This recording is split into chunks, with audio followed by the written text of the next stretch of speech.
Hey guys, Brooksy here, and you find me today at lovely Sydney Motorsport Park. But in this video, what we're going to do is cover off the recent 2025 Slot.it Australian National titles, and in particular, my car build, which is my Lancia LC2, that got me second place in the titles. So I'm going to go through in detail in terms of what I did to set up this car and how we got onto the podium. So come along with me, give me a like and subscribe, and we'll go through in detail what we've done. So just a quick rundown beforehand. I prepped 5 cars for this year's national titles. In particular, starting from front to back, we've got the Mazda, the Jaguar, of course the Lancia, which we used in the race, as well as a Nissan and a Porsche. All the cars are pretty much set up in the same configuration to what the Lancia is. Some of them were in last year's setup for the 2024 titles, whereas some of the cars for this year's titles were set up with the new additions, being the independent front wheels, as well as the suspension allowed. But other than that, they all ran pretty similarly. But in the end, the Lancia was the car that I decided to run for the race. Okay guys, so before I set up any car, what I generally do is use my corner weight system to get the car nice and balanced. As you can see, I've got my corner weight system set up, and this is the results of the car there.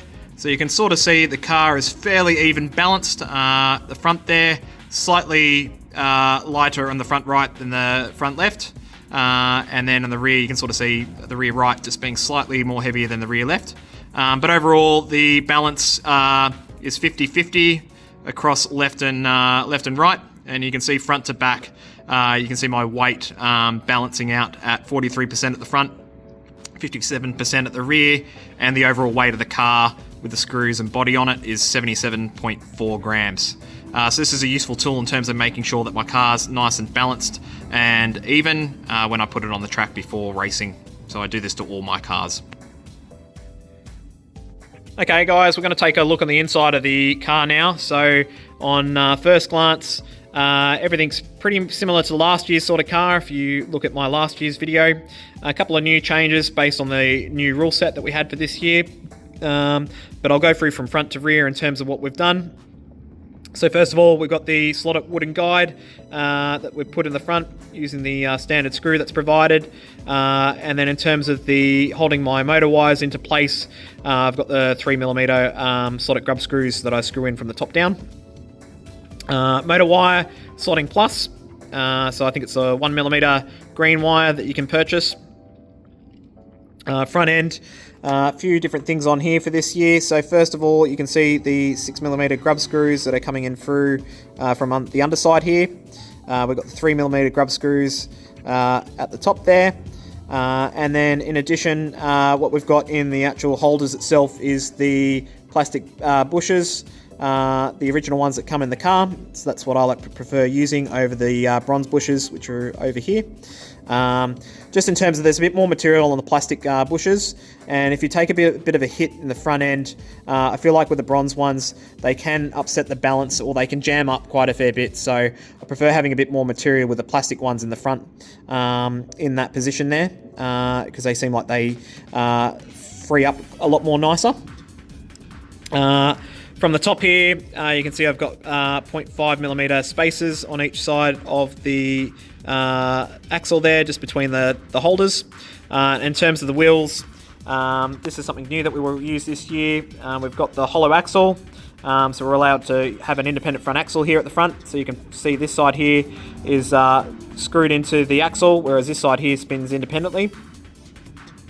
In addition, we're allowed to use the aluminium front wheels this year, so I think they're 15.8 by 8.2, and these are the smaller of the two hubs, so they're the 1.5, so they've got the little shoulder that sort of half covers in over the top there. So we're able to sort of use them and have some spaces, so then when we set everything up to 62 mils, we've got a bit of play or allowance there to sort of get everything set up as wide as possible within the limit.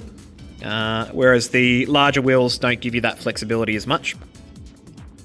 Moving back, we've got the weight, exactly the same weight as what we used last year, exactly the same place, exactly the same scenario there. Same thing with the weight that's in the motor pod at the front, at the rear, using the tungsten weight that Slot.it provides, where the magnet holders generally go. We've got the screws in the front of the motor this year, something that I forgot in last year's race, just to make sure that under load, under racing conditions, the motor doesn't twist or do anything stupid when we're in racing conditions.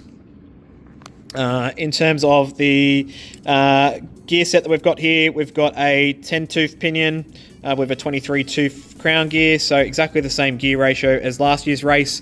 That seemed like that worked at this year's new Slot Shop track.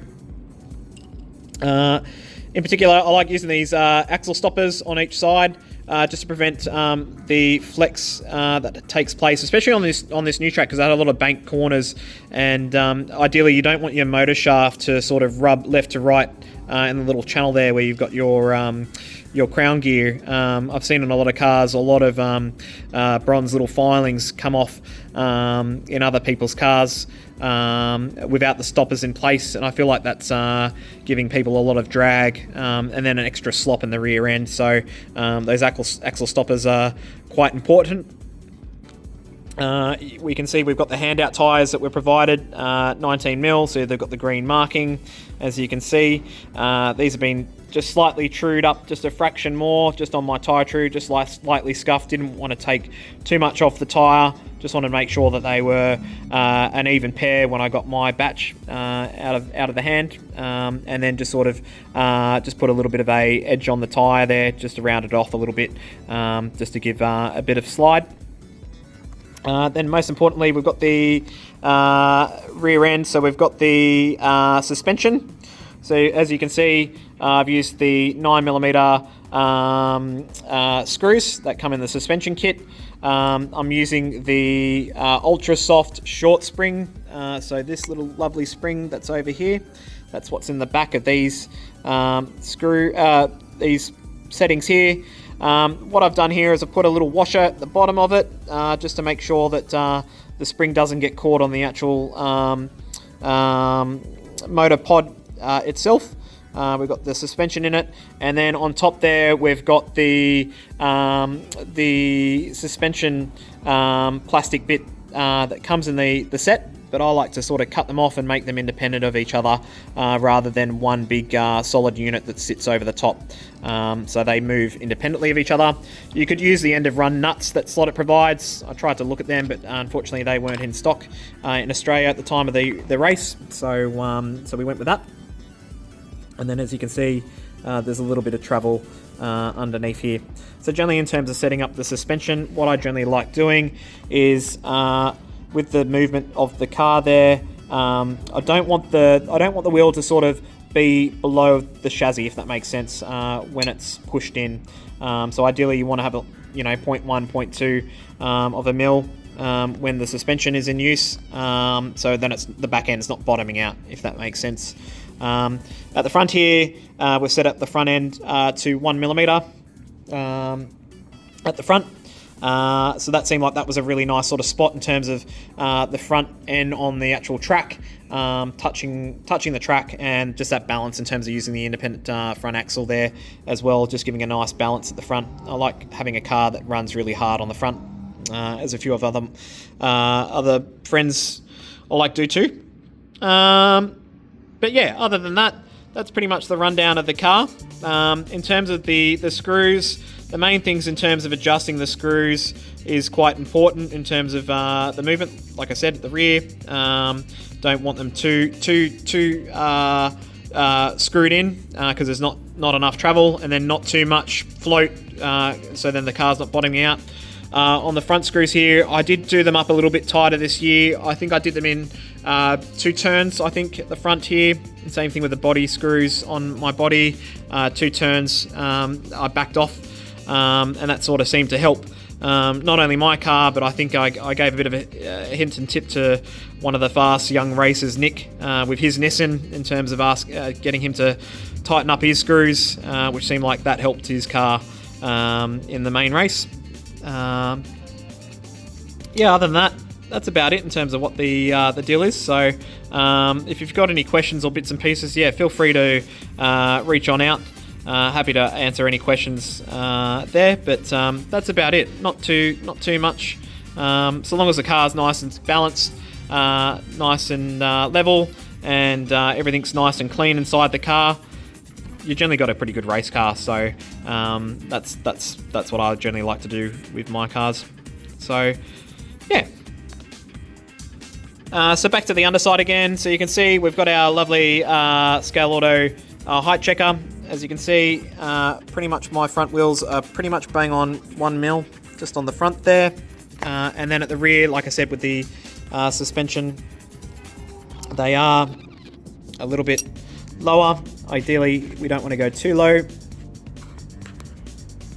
you can see they're lower than 1 mil, but they're not lower than the chassis. As you can see, the suspension's pushing down a little bit, but we're not below the chassis there, so we're not bottoming out on the chassis at all when we go around the corners. Okay guys, we'll run a quick little practice with all my Slot.it cars just to see how they all run, but when I hit go, as you can see, they're all off, and you can see my lovely Lancia is taking a nice lead over the rest of the cars that I've prepped and built. As you can see, all my cars are running nice and quiet, nice and smooth, but as you can see, the Lancia was the nice and well balanced sort of car, and the obvious choice for the race. So hopefully this helps in terms of setting up your Slot.it cars for your next race, regardless being the next Slot.it national titles in Australia, or at your local hobby shop or home track. But hopefully you guys enjoyed the video, and hopefully we'll see you in the next one. Thanks guys, cheers.